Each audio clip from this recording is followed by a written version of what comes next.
अस्सलामुअलैकुम, welcome to AAR pharmacy lectures. आज हम लोग स्टार्ट करेंगे बायोफार्मास्यूटिक्स। ठीक है, तो बायोफार्मास्यूटिक्स किसे कहते हैं? ये जो है स्टडी है इंटर रिलेशनशिप बिटवीन प्रॉपर्टीज़। कौन सी प्रॉपर्टीज़ आ जाती हैं? फिजिकल, केमिकल और बायोलॉजिकल, तीनों प्रॉपर्टीज़ ड्रग की और ड्रग प्रोडक्ट की, बायोअवेलेबिलिटी और एक्शन। मतलब ड्रग की जो भी प्रॉपर्टीज़ हैं या ड्रग प्रोडक्ट जो है हमारा, उनकी फ़िज़िकल, केमिकल, बायोलॉजिकल प्रॉपर्टीज़ हैं उनका, और उनकी वजह से बायोअवेलेबिलिटी और मैकेनिज़्म ऑफ एक्शन या ड्रग एक्शन, उनका क्या आपस में जो है रिलेशनशिप है, उसकी स्टडी को हम बायोफार्मास्यूटिक्स कहते हैं। या जो है ये क्या कह सकते हैं हम, कॉम्बिनेशन है फिज़िकल साइंसेस, केमिकल साइंसेस और बायोलॉजिकल साइंसेस, तीनों का ये जो है कॉम्बिनेशन है। किस तरह से जो है एक फैक्टर दूसरे फैक्टर्स को इफ़ेक्ट कर रहा होता है, ड्रग की बायोअवेलेबिलिटी को इफ़ेक्ट कर रहा होता है, ये हमें बायोफार्मास्यूटिक्स से पता चल रहा होता है। ठीक है, स्टडी ऑफ फैक्टर्स, फिजियोलॉजिकल या फार्मास्यूटिकल फैक्टर्स। ठीक है, फिजियोलॉजिकल पेशेंट के आ जाएंगे, फार्मास्यूटिकल ड्रग के। जो भी फैक्टर्स हैं वो ड्रग की रिलीज़ को या डोजेज फार्म को किस तरह से इफ़ेक्ट करते हैं, एब्जॉर्प्शन, बायोअवेलेबिलिटी, इन चीज़ों पे किस तरह इफ़ेक्ट डालते हैं, उसकी स्टडी को भी हम बायोफार्मास्यूटिक्स कहते हैं। ठीक है, या जो है सिंपली हम study of factors affecting bioavailability. जो भी फैक्टर्स ड्रग की बायोअवेलेबिलिटी को इफ़ेक्ट करते हैं उनकी स्टडी को हम बायोफार्मास्यूटिक कहते हैं। आजकल हम डोज कैलकुलेशन तो जो है according to body weight, age, इन चीज़ों को देख के कर रहे होते हैं, या कुछ ड्रग्स ऐसी हैं कीमो की, लाइक BSA से हम कैलकुलेट करते हैं। मगर फिर भी हम ड्रग जब प्रोवाइड करते हैं तो पेशेंट की फिजियोलॉजी ज़रूर देखते हैं। कोई जो है किडनी पेशेंट तो नहीं है, लिवर पेशेंट तो नहीं है, तो हम फिर भी डोज एडजस्टमेंट या डोज जो बनाते हैं वो अकॉर्डिंग टू पेशेंट के जो फिजियोलॉजिकल फैक्टर्स हैं उनके अकॉर्डिंग बनाते हैं। ठीक है, तो जैसे लिवर सिरोसिस का पेशेंट होगा या कोई किडनी का पेशेंट होगा, तो उनमें हम जो है हमेशा डोज डिक्रीज़ करेंगे, एडजस्ट करेंगे। अगर वो ड्रग किडनी के थ्रू एक्सक्रीट आउट होती होगी तो वो चीज़ें हम ज़रूर देख रहे होते हैं। फार्मास्यूटिकल फैक्टर सब कैसे, ये तो आ गया था फिजियोलॉजिकल फैक्टर्स में, कि फिजियोलॉजिकल फैक्टर्स पेशेंट के आ गए। फार्मास्यूटिकल फैक्टर जो है किस तरह से बायोअवेलेबिलिटी पे इफेक्ट डाल सकते हैं। फार्मूलेशन ड्रग की है, फॉर एग्जांपल कोई बाइंडर है उसमें, उसके अलावा डिसइंटीग्रेंट होते हैं या दूसरे एक्सिपिएंट्स हैं। किसी भी एक चीज़ की क्वांटिटी इधर उधर होने से ड्रग की एब्जॉर्प्शन पे, ड्रग के रिलीज़ पे, ड्रग के अदर फैक्टर्स पे बहुत ज़्यादा जो है इफ़ेक्ट पड़ेगा। लाइक अगर हमसे गलती से बाइंडर ज़्यादा ऐड हो गया, तो बाइंडर ज़्यादा ऐड होने की वजह से क्या होगा, ड्रग जो है रिलीज़ नहीं होगी, डिसइंटीग्रेट नहीं होगी तो रिलीज़ नहीं होगी, रिलीज़ नहीं होगी तो उसकी जो है एब्जॉर्प्शन नहीं होगी, और जब तक एब्जॉर्ब नहीं होगी तो बायोअवेलेबिलिटी कहाँ से अचीव होगी और ड्रग अपना एक्शन कैसे दिखाएगा। तो सिर्फ एक बाइंडर के चेंज होने की वजह से, थोड़ी क्वांटिटी इंक्रीज़ होने की वजह से इस तरह से बायोअवेलेबिलिटी पे इफ़ेक्ट पड़ सकता है। तो इस तरह से ही ड्रग का कोई भी फैक्टर जाके बायोअवेलेबिलिटी को इफ़ेक्ट कर सकता है। बायोफार्मास्यूटिक्स के ऑब्जेक्टिव क्या होता है, कि क्यों हम स्टडी करते हैं बायोफार्मास्यूटिक्स? ताकि ड्रग की जो है ना कंसंट्रेशन मेंटेन कर सकें ब्लड के अंदर, ऐसी कंसंट्रेशन मेंटेन कर सकें जो हमें मैक्सिमम बेनिफिशियल इफेक्ट दे और मिनिमम टॉक्सिक इफेक्ट दे। मतलब हमारे दो टारगेट हैं, जो थेराप्यूटिक इफेक्ट है या बेनिफिशियल इफेक्ट है वो मैक्सिमम हो, और जो टॉक्सिक इफेक्ट है वो मिनिमल हो। अगर जो है ड्रग का रिलीज़ प्रॉपर होगा, फॉर एग्जांपल हमने सब एक्सिपिएंट और सब चीज़ें सही रखी हैं, ड्रग का रिलीज़ प्रॉपर होगा, तो ड्रग जो है अपने प्रॉपर टाइम पे रिलीज़ होगी, एब्जॉर्प्शन भी उसकी प्रॉपर होगी, और उसकी बायोअवेलेबिलिटी और जो है हमें प्रॉपर जो है एक्शन मिलेगा। बायोअवेलेबिलिटी किसे कहते हैं? Rate and extent of drug. Rate मतलब स्पीड, कितनी तेज़ी से वो जा रही है, और दूसरा एक्सटेंट मतलब अमाउंट। अब रेट से हमें क्या पता चलता है, स्पीड से हमें ऑनसेट ऑफ एक्शन पता चलता है कि कितनी जल्दी ड्रग जा रही है सिस्टमिक सर्कुलेशन में, तो उससे हमें ऑनसेट ऑफ एक्शन का पता चल जाता है। दूसरा एक्सटेंट, एक्सटेंट का मतलब अमाउंट, कितनी जो है GI से या दूसरा जो है टारगेट साइट से ब्लड तक जा रही है, सिस्टमिक सर्कुलेशन तक जा रही है, उस अमाउंट से हमें जो है इंटेंसिटी का पता चल जाएगा कि कितनी जो है शिद्दत के साथ ये इफेक्ट देगा, कितना जो है स्ट्रॉन्ग इफेक्ट आएगा इस ड्रग का, कितनी जो है वो एब्जॉर्ब हो रही है, बायोअवेलेबल हो रही है ड्रग। तो इससे हमें जो है बायोअवेलेबिलिटी, दोनों चीज़ों को साथ मिला के, मतलब rate and extent of drug in systemic circulation, या जो है बायोअवेलेबिलिटी सिंपली हम क्या कह सकते हैं, एब्जॉर्प्शन की मेजरमेंट है, कि कितनी जो है ड्रग एब्जॉर्ब हुई है, उसकी मेजरमेंट को हम बायोअवेलेबिलिटी कहते हैं। इसके अलावा ड्यूरेशन ऑफ एक्शन हमें कैसे पता चल सकता है ड्रग का? उसके क्लियरेंस से। जो ड्रग क्लियरेंस रेट होगा उससे हमें ड्यूरेशन ऑफ एक्शन का पता चल जाएगा कि ये ड्रग इतनी देर बाद क्लियर हो रही है, तो इतनी देर के लिए ये जो है बॉडी में रहेगी, तो ये इसका ड्यूरेशन ऑफ एक्शन बन जाएगा। फार्माकोकाइनेटिक्स, काइनेटिक जो है ADME हम ऑलरेडी फार्माकोलॉजी में बहुत पढ़ के आते हैं, absorption, distribution, metabolism and excretion. तो ये मुख्तलिफ जो है रूट्स के थ्रू ड्रग जो दी जाती हैं उनका पूरा प्रोसेस दिखाया गया है कि ओरली अगर हम देंगे तो वो जीआई में आएगी, जीआई से कुछ ड्रग एब्जॉर्ब हो जाएगी, कुछ डायरेक्टली एक्सक्रीट हो जाएगी, फिर एब्जॉर्ब होने के बाद ब्लड में जाएगी तो वहाँ से टिश्यूज़ में डिस्ट्रीब्यूशन होती है और फिर बैक टू ब्लड और एक्सक्रीशन होती है, या टिश्यूज़ से जो है मेटाबोलाइट साइड पर जाएगी और मेटाबोलाइज होकर एक्सक्रीट आउट हो जाएगी। इसी तरह आईवी फॉर्म में देंगे वो ब्लड में आई, टिश्यूज़ तक गई, या ब्लड से भी कुछ डायरेक्टली एक्सक्रीट आउट हो जाएगी, टिश्यूज़ से जो है वो फिर बैक आती है ब्लड में, वहाँ से एक्सक्रीट हो या मेटाबोलाइट साइड। इसी तरह जो है आईएम या सबलिंगुअल देंगे वो डायरेक्ट टिश्यूज़ से जो है ब्लड में जाएगी या वापस टिश्यूज़ में आएगी और मेटाबोलाइट साइड से एक्सक्रीट होगी या ब्लड से डायरेक्ट एक्सक्रीट आउट होगी। तो इस तरह से जो है हमारे पास पूरा मुख्तलिफ रूट्स का बताया गया है कि ड्रग कहाँ से कहाँ जाती है और किस तरह आखिर में मतलब एंड क्या है कि एक्सक्रीट आउट होना है ड्रग ने बॉडी से।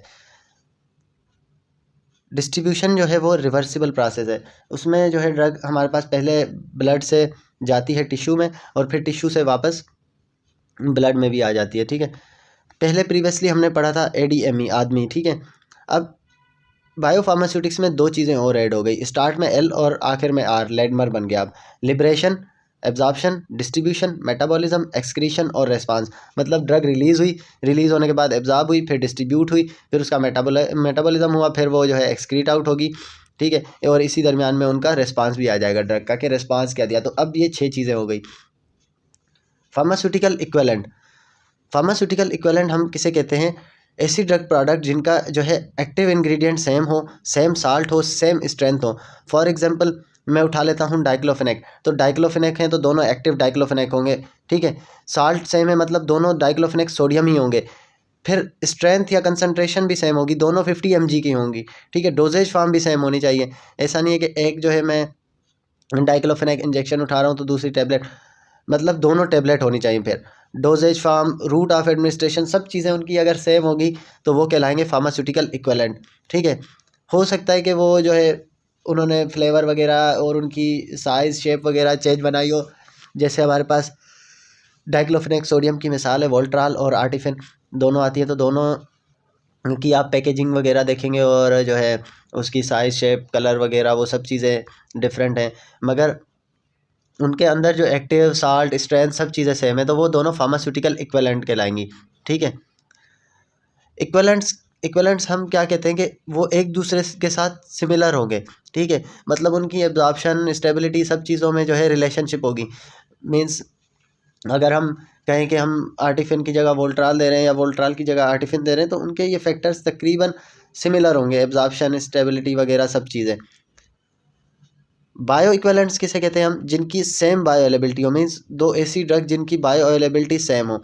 ठीक है, उसके लिए अब उसके जो है सारे फैक्टर सिमिलर होने चाहिए, मीन्स उनके बाइंडर, उनके डिसइंटीग्रेंट, सब के सब एक्सीपिएंट्स, एक्टिव से लेके हर चीज़ सिमिलर होंगी, तो वो बायो इक्विवेलेंट्स हो सकते हैं। ठीक है, अब हम ड्रग की साल्ट फॉर्म क्यों बनाते हैं?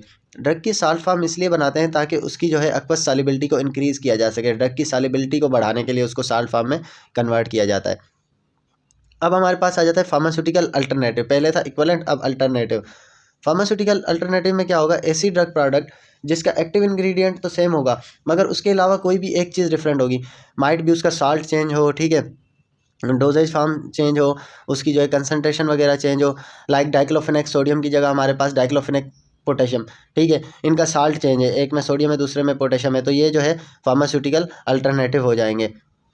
इसकी मिसाल हमारे पास जैसे वोल्ट्राल और कैफ्लाम ले लें या आर्टिफिन और कैफ्लाम ले लें, तो वो एक दूसरे के फार्मास्यूटिकल अल्टरनेटिव कहलाएंगे क्योंकि उनमें जो है एक्टिव तो सेम है मगर सॉल्ट चेंज है उनका। फार्मास्यूटिकल सब्सटीट्यूशन हम किसे कहते हैं? ऐसा प्रोसेस जिसमें हम फार्मास्यूटिकल अल्टरनेटिव जो है डिस्पेंस करें। फॉर एग्जांपल अभी हमें पता चला कि मार्केट में ये चीज़ शॉर्ट है और हम उसकी जगह जो है पेशेंट को कोई और ड्रग दे रहे हैं, मतलब उसके ऑलमोस्ट फैक्टर सेम है, सिर्फ साल्ट चेंज है या इस तरह, तो हम वो चेंज करके दे रहे हैं, तो वो फार्मास्यूटिकल अल्टरनेटिव डिस्पेंस किया हमने, उस प्रोसेस को कहते हैं फार्मास्यूटिकल सब्सटीट्यूशन। थेराप्यूटिक इक्विवेलेंट किसे कहते हैं? ड्रग प्रोडक्ट जिनकी जो है सेम थेराप्यूटिक इफेक्ट हो, सेम टॉक्सिक इफेक्ट का पोटेंशियल रखते हो। ठीक है, मींस वो थेराप्यूटिक इफेक्ट या जो डिज़ायर्ड इफेक्ट है वो भी सिमिलर देंगे हमें और साथ साथ जो टॉक्सिक इफेक्ट है उसका भी जो है उनका पोटेंशियल सिमिलर होगा और उनके जो है एक्टिव इंग्रेडिएंट सेम होंगे। थेराप्यूटिक इक्विवेलेंट जो हैं वो फार्मास्यूटिकल इक्विवेलेंट भी होते हैं। मतलब क्या कि जो भी सारे के सारे थेराप्यूटिक इक्विवेलेंट होंगे ना, वो सबके सब फार्मास्यूटिकल इक्विवेलेंट ज़रूर होंगे, मगर सब फार्मास्यूटिकल इक्विवेलेंट जो है वो थेराप्यूटिकली इक्विवेलेंट नहीं हो सकते। ठीक है, सिंपली बात ये कि मतलब जो भी थेराप्यूटिक इक्विवेलेंट हम दे रहे हैं या जिनमें मतलब सेम टॉक्सिक इफेक्ट और सेम डिज़ायर्ड इफेक्ट हो, तो वो सब की सब जो है फार्मास्यूटिकल इक्विवेलेंट ज़रूर होगी, क्योंकि सेम एक्टिव इंग्रेडिएंट है और सेम उनकी सब चीज़ें। मगर सबकी सब जो फार्मास्यूटिकल इक्विवेलेंट है ना, वो सब थेराप्यूटिक इक्विवेलेंट नहीं हो सकते। ठीक है, थेराप्यूटिक अल्टरनेटिव अब किसे कहते हैं? थेराप्यूटिक अल्टरनेटिव का मकसद ये है कि ड्रग प्रोडक्ट जिनमें जो है डिफरेंट एक्टिव इंग्रेडिएंट हों मगर सेम रिस्पांस के लिए हम यूज़ कर रहे हो। फॉर एग्जांपल, हमारे पास जो है एक एंटी हाइपरटेंसिव मार्केट में शॉर्ट है, उसकी जगह हम उसी क्लास की कोई और ड्रग दे दें, ठीक है, तो वो हो जाएगा थेराप्यूटिक अल्टरनेटिव। मीन्स हमारे पास अभी एक ड्रग मौजूद नहीं थी, हमने जो है एसी इनहिबिटर में से कोई प्रिल वाली फैमिली का कोई भी एक हमारे पास अभी शॉर्ट हुआ है, मार्केट में आना ही बंद हो गया, तो उसकी जगह जो है दूसरे किसी अल्टरनेट पे स्विच कर दिया, तो वो हो जाएगा थेराप्यूटिक अल्टरनेट। मीन्स हमने सेम क्लास से जो है सेम रिस्पांस के लिए ड्रग चूज़ कर ली, मगर वो जो है एक्टिव दूसरा है, उसके अंदर एक्टिव इंग्रेडिएंट चेंज है, तो ये हो जाएगा थेराप्यूटिक अल्टरनेटिव। और इस को डिस्पेंस करने के प्रोसेस को हम कहते हैं थेराप्यूटिक सब्स्टिट्यूशन।